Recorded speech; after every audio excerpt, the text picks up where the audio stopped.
बाबामोननिसिम दिनै जोंहा दुलाराय ब्रह्म धर्म आफादनि 50थि मायथाइ सनाथि मायथाइनि थाखाय मोनसे जोङो जथुम आफाद जनो जिरायनो फैदोंमोन। बे जिरायनो फैनायाव जोंहा दहाय जोङो दिनै बे दैमालु फोथाराव माबोरै जागोन 50थि मायथाइया बे मायथाइनि सोमोन्दै जोङो रिपर्ट लानायनि उनाव जों दा दुब्लियाव मा मावदों मा मावाखै गासैबो जोङो नोजोर होनानै दङ।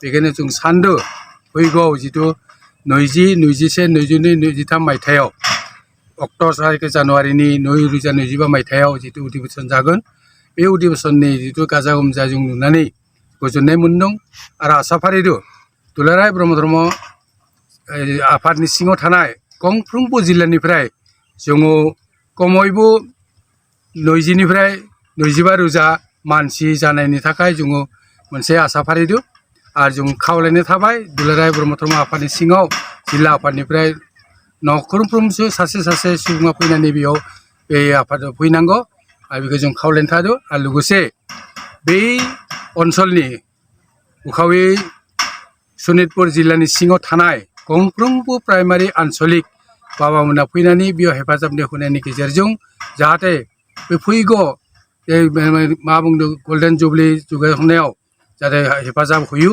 बेनि थाखाय जों खावलायनो थाबाय। पूर्ण ब्रह्म इसोरनि खाथियाव खावलायबाय जाहाथे बियो गाजा गोमजायै बियो मोजां मथेनो जाफुङो।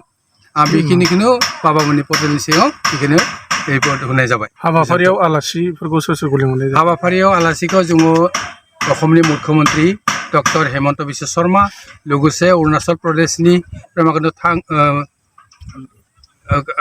कान्दु आरो लोगोसे जोंनि आसामनि केबिनेट मन्त्रि उर्खाव गोरा ब्रह्म, बिश्वजित दैमारी, लोगोसे बिटिआरनि CM प्रमद बर' सारखौ आरो लोगोसे जोंनि माहारियारि आफाद बर' साहित्य सभानि मानगोनां आफादगिरि नेहाथारि, असम साहित्य सभानिबो मानगोनां आफादगिरि नेहाथारि थागोन।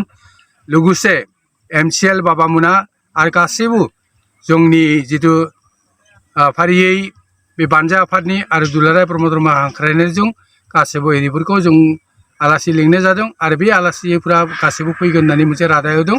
बेखायनो जोङो बे बाबामोनखौबो आलासि हिसाबै खावलायनो थाबाय। खुलुमबाय नोंथांमोन मिडियानिसिम जे जों दिनै बे गोथार सानाव गोथार बेलासि समाव रायजो राजा साफ्रोमबोनिसिम जोंनि दुलाराय ब्रह्म धोरोम आफादनि जानानै आरो बानजाय आफादनि जानानै आरो बे गफुर हालामनि दैदेनगिरि गोबां दङ।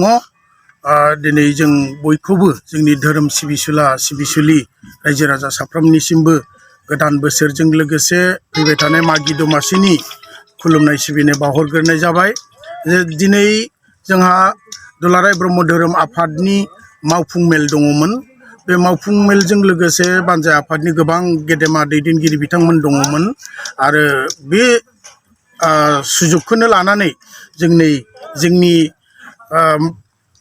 गल्डेन जुबिलि अर्थात दुलाराय ब्रह्म धोरोम आफादनि सनाथि मायथाइ फोरबो खुंथाय जागोन बे थावनियाव जोङो नायदिंफैदों दुलाराय ब्रह्म धोरोम जानानै।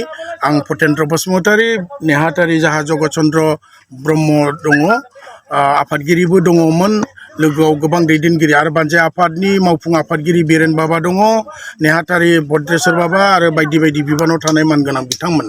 दा बेखिनियाव नोंथांनि सोंनाय जे बेसे आवगायखो गमामायैनो गोबां आवगायबाय।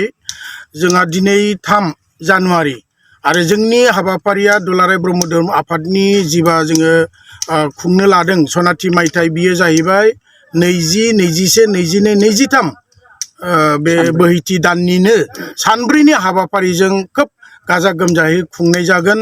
बेवहाय गोबां जोंनि भक्त आइमोन आफामोना बाहागो लाफैगोन। गोबां जोंहा 17टा जिल्ला दङ। बे 17टा जिल्लानि मोनफ्रोमबो न'खरनिफ्राय जोङो सानै हांख्रायदों।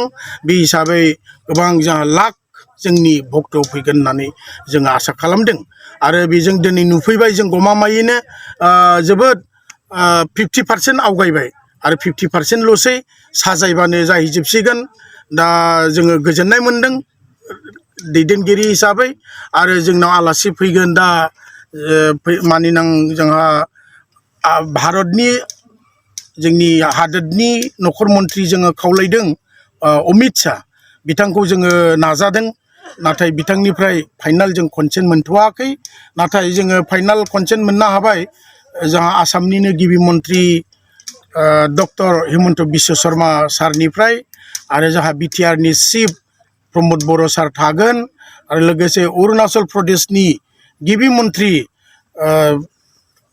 प्रेमा कुन्दु जोंहा बिथां थागोन आरो उरखाव सारमोन थागोन उरखाव गोरा ब्रह्म आसामनि केबिनेट मन्थ्रि आरो गोबां मन्थ्रि आरो इएमफोर थागोन एमएलएफोर थागोन आरो जों बेखिनिखौ मोननो हानानै कनसेन्ट मोननो हानानै जों गोजोननाय मोनदों जों हाबाफारिखौ गोबां रानबाय रायजो राजानि गेजेराव जोङो फोसावगासिनो दङ जों आसा खालामदों माने गाजा गोमजायै जोंनि बे सनाथि मायथाइ फोरबोआ जाफुंलांगोन